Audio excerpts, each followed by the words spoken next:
쌩글쌩글쌩글 보러 갑니다. 오늘은 어디로 보러 갈까요? 여러분, 베르사유 궁전 안에서 재밌게 놀고 이제 정원에 가려고 나오는 길인데 추워요. 날씨가 좀 춥네요. 여기가 파리랑은 다르게 조금 더 추워요. 왜 그러지? 아래쪽인데? 산이 많아서 그런가?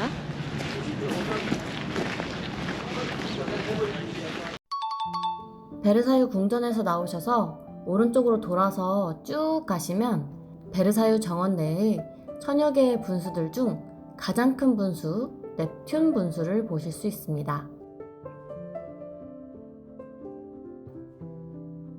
넵튠 분수를 보시고 다시 베르사유 궁전 쪽으로 돌아오셔서 두 개의 작은 분수를 지나 앞쪽으로 걸으세요. 와, 여러분, 여기 탁 트인 정원을 봐보세요. 지금 바로 앞에 있는 분수는 라토나 분수와 우나인데요. 라토나 분수는 베르사유 궁전 바로 앞에서 내려다 보이도록 1668년 왕의 정원사이면서 정원사의 왕 안드레 르 노트르라는 유명한 조경사에 의해 베르사유 궁전의 남쪽에 만들어졌습니다. 라토나 분수는 그리스 로마 신화에 라토나와 그녀의 아이들 아폴로와 다이애나의 모습이 4개의 타원형 대리석 수반 위에 묘사되어 있는데요.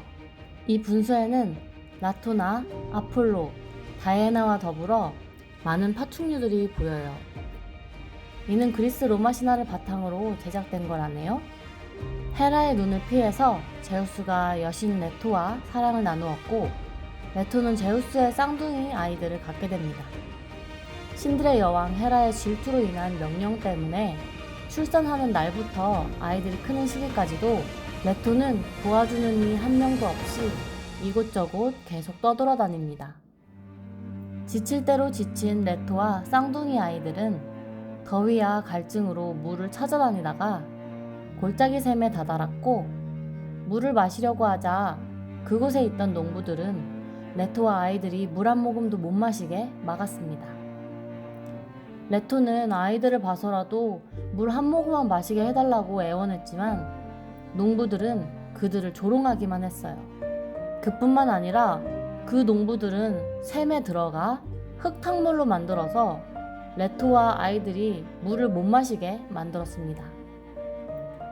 레토는 화가 나서 손을 하늘로 번쩍 들고 외칩니다. 이 농부들이 평생 이 샘을 떠나지 못하고 여기에서만 살게 해주세요. 라고 말입니다. 그러자 그 농부들의 목이 오그라들어 없어지고 머리와 몸통이 붓게 됩니다. 그들은 물을 다 차지하고 있으면서도 아직도 부족함이 있는지 상스러운 목소리로 욕지거리들을 퍼부었습니다. 그들이 하는 욕지거리는 째진 입에서 개굴개굴이라는 소리로 나왔습니다. 라토나와 농부들 이 신화를 바탕으로 라토나 분수를 만들었다네요. 라토나 분수를 보니 그 당시에 그들의 갈증이 저한테도 느껴지는 것 같아서 한 모금 마셔야겠어요.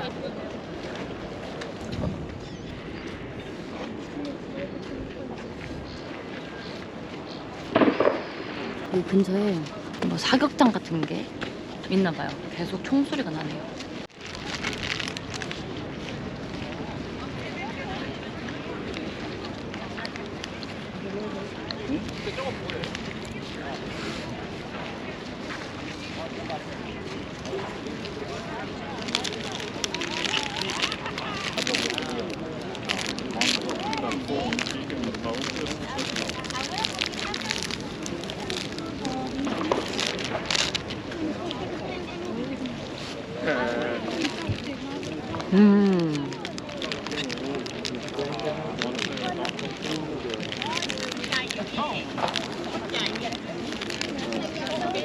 이것 좀 집에 사와야겠어요. 5봉지만. 날씨 굉장히 춥습니다.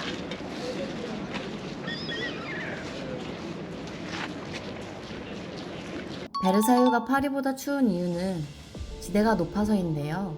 지대가 높아서 물이 부족한 마을이었대요. 그러나 이러한 자연적인 한계도 왕의 권력으로 극복해낼 수 있었죠. 지형적으로 부족한 물 때문에 베르사유 궁전을 지을 때 들어간 총 비용 중 3분의 1 정도가 배관공사에 들어갈 정도였대요. 그 당시 배관공사를 철저하게 한 덕분에 아직도 400년 전 지어질 당시의 배관 90%가 활용되고 있대요. 베르사유에 공급되는 물들은 분수를 채우고 그 남은 물들은 그랑카날로 흘러 들어갑니다. 그리고 그랑카날로 한 물들이 다시 맨 위에 저수지로 펌핑되어 올라가는 시스템이고요. 결국 베르사유의 물을 끊임없이 재활용하는 지속 가능한 시스템이죠. 여러분, 베르사유 궁전의 정원이 너무 커서 이렇게 트레인이 있거든요.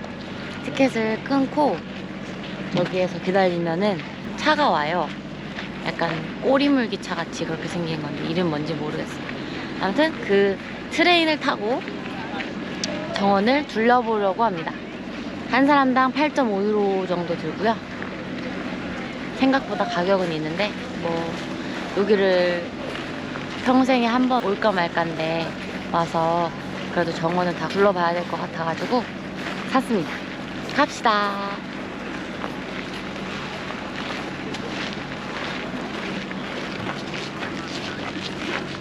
이게 탔다가 내렸다 할 수 있는 티켓이라서 꼭 가지고 있어야 됩니다. 잘 가지고 있어야 조금 있다가 잠깐 내렸다가 거기 구경하고 다시 올라탈 수 있어요. 이 큰 공원을 걸어서 둘러본다는 거는 약간 너무 무리인 것 같고, 일단 저기에서 트레인 타려고 기다리는 동안 빵 같은 걸 좀 먹어야 되겠어요. 아침 일찍부터 나왔더니 배가 고프네요. 아침도 먹고 오긴 했거든요. 근데도 이게 너무 커갖고 엄청 돌아다녀서 그런지 배가 너무너무 고파요. 여기 오실 때 꼭 달달한 거나 뭐 빵 같은 거 있잖아요. 그런 거 잘 챙겨 오시고, 베르사유 궁전 내에서는 드실 수 없지만 밖에 나오면 또 드실 수 있습니다.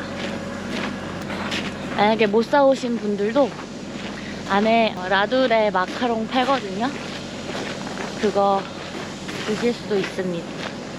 어쨌든 중요한 건 여기는 당이 꼭 필요하다. 당 보충할 걸 가져와라.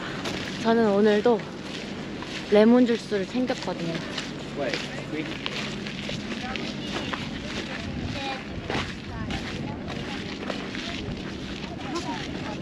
여기도 굉장히 꼬불꼬불 잘 지어진 것 같습니다.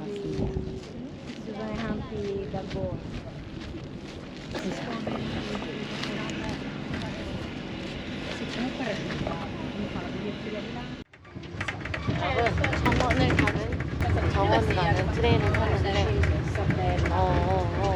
너무 흔들려가지고 좀 이따가 도착해서 다시 끼도록 하겠습니다.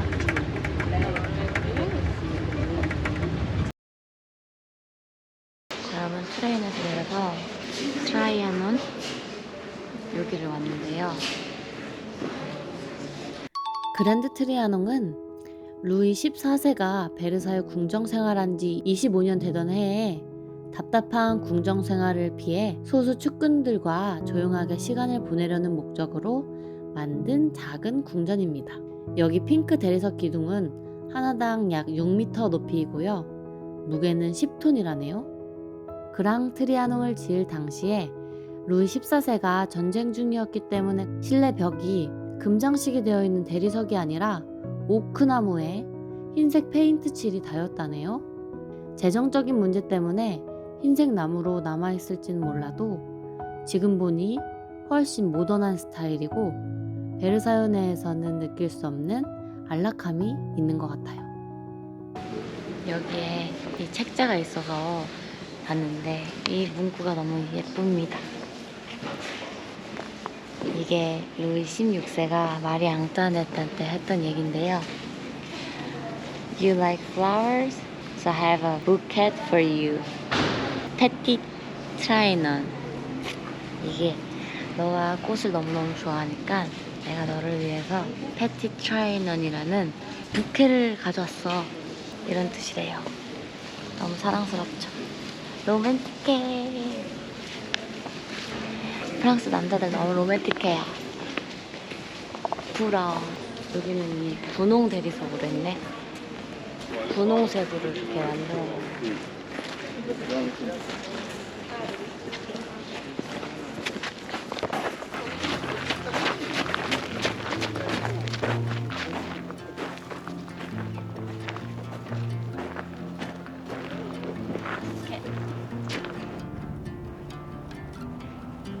On the road, I've been away for far too long, and now I'm on my way back home.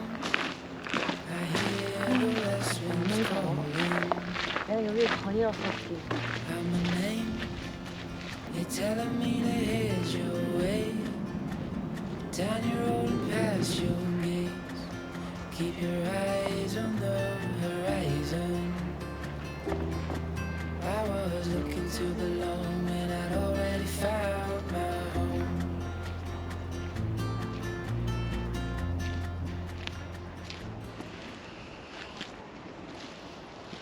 여러분, 저는 사실 꽃 이런 거 찾는 게 아니라 냉이를 찾고 있습니다.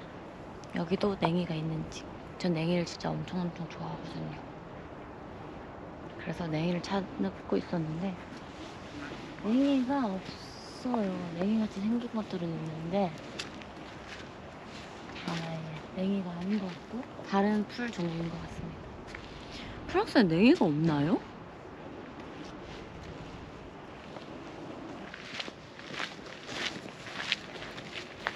지금 우리는 루이 16세가 마리 앙뚜아네트에게 선물해준 뿌띠 트리아노로 걸어가는 길인데요. 여기 이렇게 하는 거구나.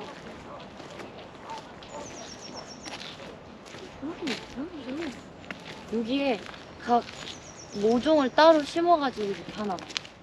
가든이 정말 특이하죠?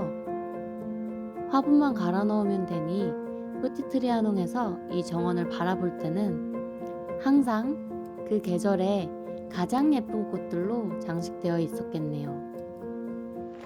이 옆에도 뭔가 엄청 특이한 게 있네요.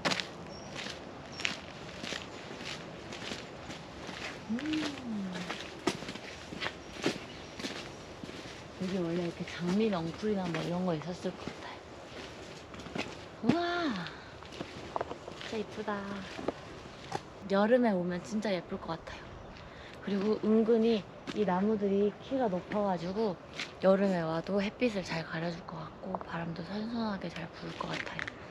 좋다. 여름에 다시 또 와볼래요. 정원이 좀 더 예쁘게 갖춰졌을 때 그때도 한번 오는 게 좋을 것 같긴 해요. 근데 여기 규모가 진짜 엄청나잖아요. 여기를 지금 와가지고 관리하고 이러는데 진짜 엄청나게 많은 사람들이 인력이 필요할 것 같아요. 근데 그 당시에는 얼마나 더 또 힘들었겠어요. 막 기계랑 이런 것도 발전되지 않았는데 그 당시엔 막 다 손으로 막 이렇게 깎은 거 아니야? 진짜 힘들었겠다. 사람들 되게 많이 여기 베르사유 정원을 가꾸기 위해서 일했을 것 같습니다.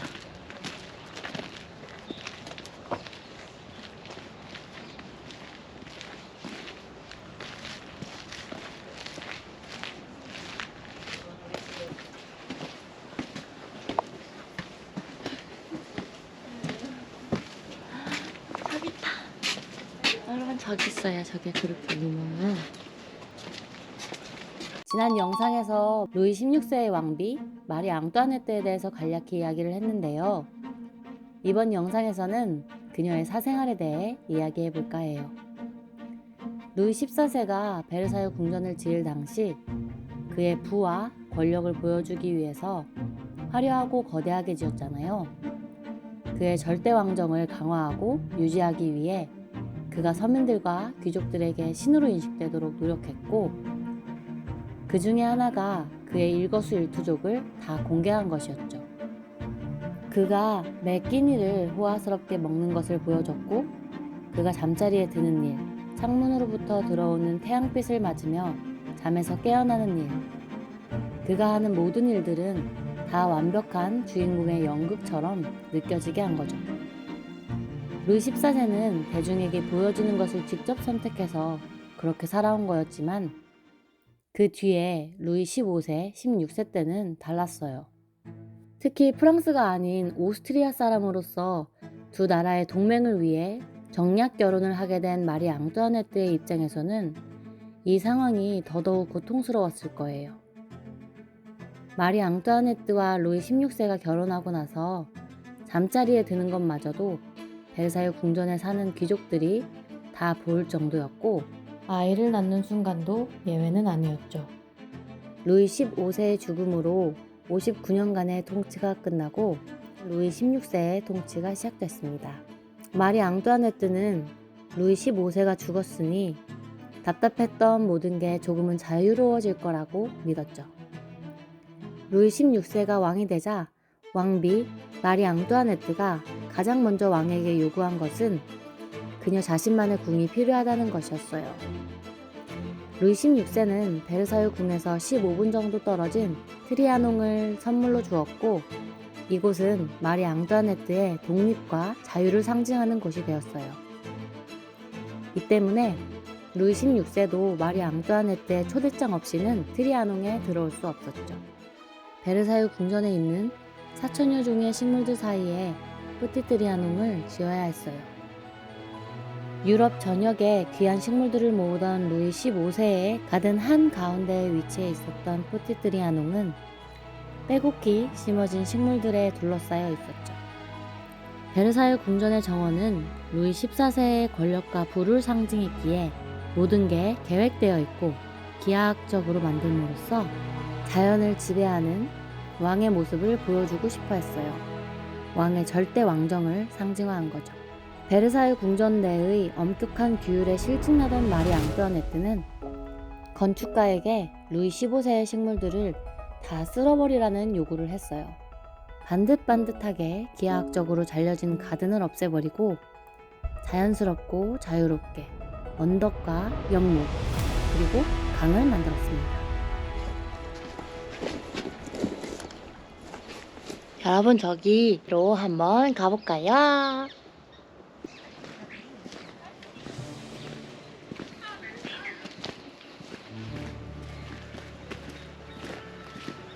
이곳은 사랑의 신전이라는 곳인데 루이 16세와 마리 앙뚜아네트의 합방을 기념해서 만든 거라고 해요. 마리 앙뚜아네트가 원했던 자연스러워 보이는 영국식 정원안 냇물가에 세워진 사랑의 신전은 뿌띠 트리아논과 마찬가지로 신고전주의 양식으로 만들어졌습니다. 합방 기념물이라고는 하지만 사실 마리 앙뚜아네트는 루이 16세의 사랑을 받지 못했다고 해요. 지속되는 전쟁으로 삶이 피폐해진 프랑스 시민들은 이 고통을 탓할 누군가가 필요했고 왕에게는 뭐라 하지 못하고 수백 년간 적국이었던 오스트리아에서 프랑스로 시집온 마리 앙뚜아네트를 음해하기 시작했대요. 동성애를 한다느니 나라의 힘든 재정난에도 최상급 다이아몬드 목걸이를 구입하려고 했다느니 8살 난 아들과 근친상간을 한다와 같은 음해성 루머에 마리 앙뚜아네트의 남편 루이 16세까지도 그녀를 멀리하게 된 거죠.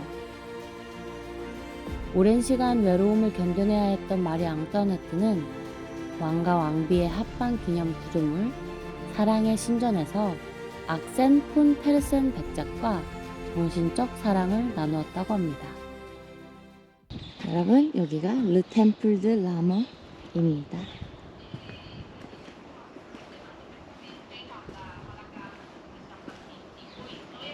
여기도 참 디테일이 엄청납니다.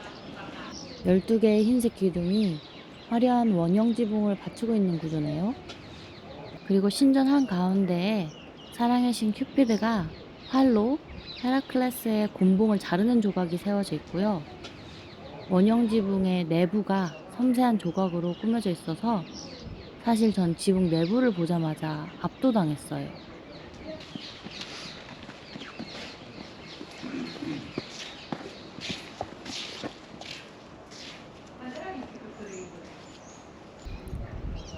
제 개인적인 생각이지만 마리 앙뚜아네트가 뿌띠뜨리아농에 있을 때 이곳을 가장 자주 오지 않았을까 싶은데요.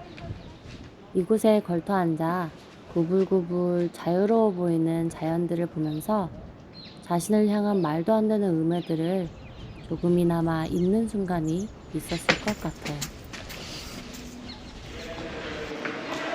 뿌띠뜨리아농에 들어오니 저도 생각이 많아졌어요. 마리 앙뚜아네트는 프랑스 루이 16세와 동약 결혼을 하여 전 세계 왕가들이 부러워하고 비슷하게 따라 만들 정도로 아름다운 베르사유 궁전에서 호화로운 삶을 살았잖아요. 야, 방 하나가 이렇게 크고 멋있으면 얼마나 좋을까. 양옆으로도 큰데 천장도 높아. 샹들리에도 예뻐.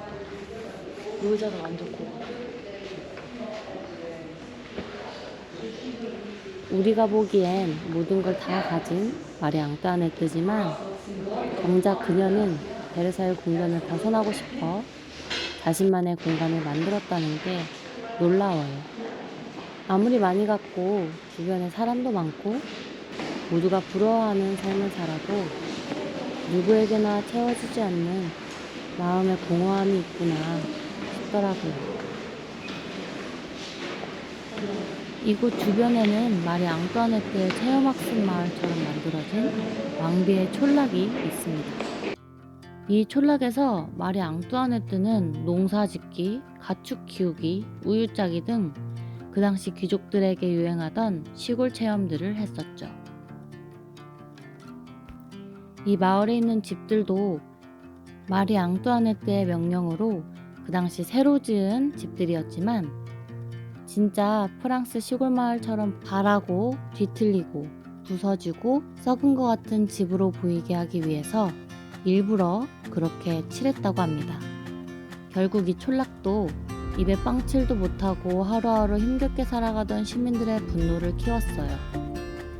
그들에겐 살기 위한 수단이 마리 앙뚜아네트에겐 심심풀이 놀이처럼 여겨지니 얼마나 미웠겠어요. 마리 앙뚜아네트에 대한 시민들의 증오로 인해 그녀는 이 모든 사치스럽고 아름다운 것들을 뒤로한 채 프랑스 혁명 당시 루이 16세 다음으로 콩코르드 광장 단두대로 끌려가 핏빛 이슬로 뿌려집니다.